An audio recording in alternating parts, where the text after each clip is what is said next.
Okay. So kasi mga kababayan, nangialam na po si PBBM sa trabaho po ni Sara Duterte. Ito po yung basa ko dito, nangialam na po si PBBM dito. So, start kagad tayo, no? Okay? Okay. So, kamusta po mga ka-Streetwise? Ako po si Takero Miyamoto at welcome po sa aking munting channel. So, mga kababayan, alam naman po natin na kung gaano kahirap itong dinaranas po ng ating mga estudyante.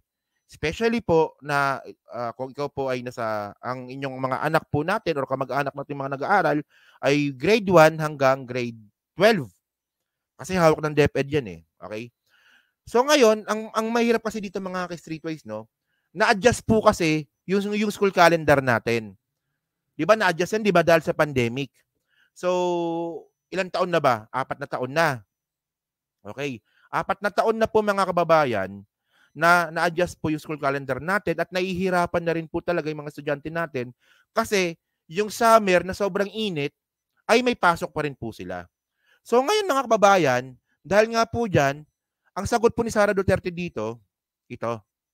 Sabi ni Sara Duterte, VP Sara says, reschedule school calendar based on stakeholders' preference. Wala po talaga sariling desisyon, mga kababayan. So, paano naging magaling na Deputy Secretary si Sara Duterte kung yung desisyon po sa mga eskwelahan po natin from elementary to high school to senior high ay bumabase lang po siya sa kanyang mga stakeholders. Oh. So, dapat kasi mga kababayan, nagawa na po ito ng paraan kahit last year lang. So, sabi ni Sara Duterte, no, Vice President in Education Sara Duterte announced the release of the department order outlining the rescheduled school activities including the schedule of end-year rights last day of classes, palarong pambansa. So, palarong pambansa ito eh. Okay. So, ngayon, sabi dito, no? Okay. Department of Education personnel will adhere to schedule while private schools have the option to follow DepEd on their own provided and adhered to the rules. It was based on consultations. So, sinisimulan namin ang consultations namin sa pag-revert sa calendar to June. So, ibabalik. Actually, pabor naman ako dito. Di ba? Pabor naman ako dito. Siguro, pabor naman tayo, di ba? Na ibalik po yung school calendar. So, ibig sabihin, pag school calendar, ang pasukan ulit, June. Di ba? March yung simula ng bakasyon. Then June, pasukan ulit. Okay. So, ang tanong, paano mangyayari yun? Di ba?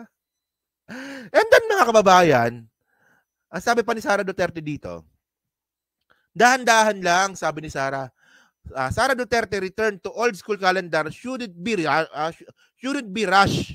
Wag daw madaliin. Actually, may point naman siya dito. Di ba? Siyempre, may point naman siya dito. Sabi dito, hindi natin pwedeng i-compromise ang pahinga ng ating mga teachers at ating mga learners dahil hindi natin pwedeng idiretso. Kailangan ng pahinga. Agree naman ako dito. So ngayon mga kababayan, magsisimula na po yung school year, wala pa rin pong ginagawa si Sara Duterte. Ganun lang yun. Wala pa rin siyang ginagawa.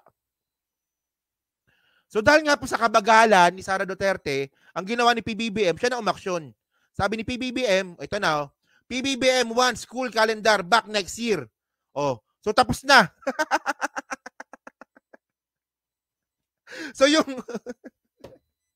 yung plano ni Sara Duterte na easy lang tayo, huwag tayo magdahan-dahan.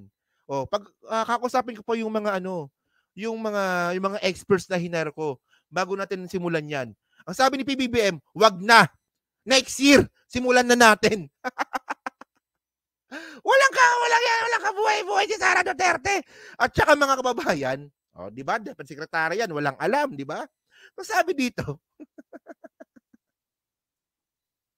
actually mga kababayan, pati rin po kasi yung Congress nangialam na din. Di ba? Isipin niyo mga streetwise, dapat secretary ka. Pinangungunahan ka ngayon ng legislative branch. Oh, sabi dito ng Congress, okay? Nag-file sila ng House Resolution number 1650, di ba? Urging. Ang bagal mo raw kasi Sara. Urging the Department of Education to revert the old school calendar that begins in the month of June and ends in March for the basic education school. Inunahan ka na, Sara. Wala ka kasing ginagawa. Oh, ang sabi ni Sara, hindi, dahan-dahan lang, pag-usapan muna natin, bla bla bla bla, etc. etc. Sabi ni PBBM, wag na. Simulan mo na next year. And then, mga kababayan, pati nga po, yung mga congressman nangialam na din. Okay. So, anong aasahan natin kay Sara Duterte?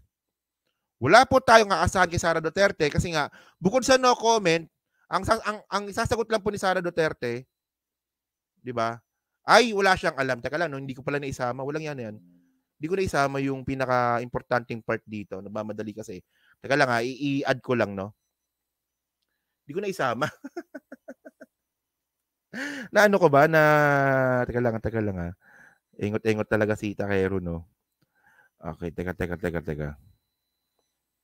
Hindi ko kasi chinek muna bago nag-start mag-live eh.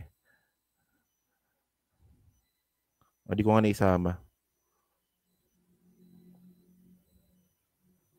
Hindi ko naisama, layo na. So ngayon na kababayan, di ba? Tandaan na lang natin to. Teka. So mga ka-streetwise, di ba naalala po natin? Di ba? Actually, pinakita ko na po yung video po na yon. Nang sabi nga po ni Sara Duterte, ang feeling niya daw po ay guilty siya kasi hindi naman daw po siya galing sa field ng education at nagre-rely lang po siya sa mga experts na hinire niya. So, ibig sabihin ng mga kababayan, si Sara Duterte taga-pirma lang.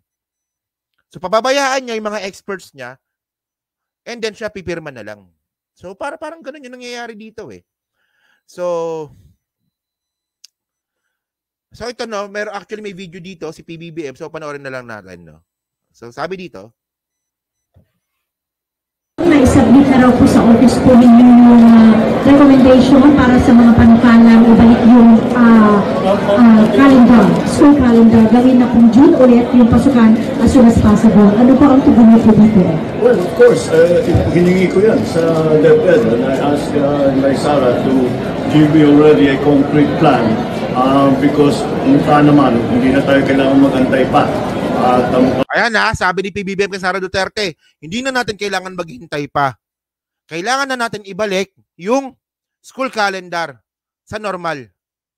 So sabi na ng comment kanina, bakit ayaw daw po sibakin ni PBBM si Sara Duterte? Kaya nga po tayo magrarally sa May 17 eh. 'Di ba? Malay nyo, ang hinihintay lang nila, malay ninyo, ang hinihintay lang ni PBBM tayo. 'Di ba? Parang ganoon lang eh, malay ninyo. 'Di ba? Na ang hinihintay lang ni PBBM para sibakin si Sara Duterte, tayo mismo. Kaya nga, ini-invite ko po kayo sa May 17, sa Liwasang Bonifacio, sumigaw po tayo doon at manawagan tayo na Sara Duterte resign. Di ba? Okay. So, continue. Naman kailangan na at I don't see any objections really from anyone. Especially with the El Nino being what it is. Every day, you turn on the news, F2F classes are canceled, F2F classes have been postponed, etc. So talagang kailangan na. So yes, that's part of the plan that we are trying to bring it back already to the old schedule. I think it will be better for the kids. Will this be implemented by next year na, sir? Hopefully by next year, yes, by next year. Matatapos na. Last question. O, by next year daw. By next year. Kasi nga, mga kababayan, dapat ngayong taon yan. Yun nga lang, ang bagal ni Sara Duterte. So, binibigyan pa ng panugit ni PBBM si Sara Duterte next year kung siya pa rin yung DepEd Secretary. Baka next year hindi na siya. So, yun mga kababayan, no? So, stress na si Maharlika. Bakit siya stress? Bakit? Bakit siya stress? Hindi na ba nakakapagpompiang? So, yun mga kababayan, no? So, kita po tayo sa May 17. So, uuwi po ako ng Maynila. Actually, kasi yung bakasyon ko talaga, June 5. Pero, syempre, ang ginawa ko, sinet up ko na po talaga yung mga gagawin ko dito para kahit wala po ako, so at least yung mga naiwanan ko mga negosyo natin dito, mga small business natin dito, ay maasikaso din po kahit wala po ako. Kasi medyo biglaan din po yun. Okay? So, kita po tayo sa June 17. So, uuwi po ako ng Manila para po sumama po sa sa Liwasan Bonifacio. Oo. 'Yon. Liwasan Bonifacio na. Oo. Hindi na sa ang unang plano kasi mga kababayan sa harap ng DepEd. Ang plano lang talaga ng mga kababayan, mga vloggers lang po yung magrarally. At least mga 20 lang kami. Ayun talaga yung una eh. Nung nakausap ko si Ate Peng noon, sabi ko, Ate Peng, mag-rally kaya tayo? Kahit mga lang tayo, kahit mga 20 lang tayo, o mga 30, mga vlogger lang tayo, tapos doon tayo sa DepEd. So, ginawa nga ni Mami Peng, kinausap niya yung mga ibang mga vloggers, pati mga ibang mga influencers. So, overwhelming po kasi yung response.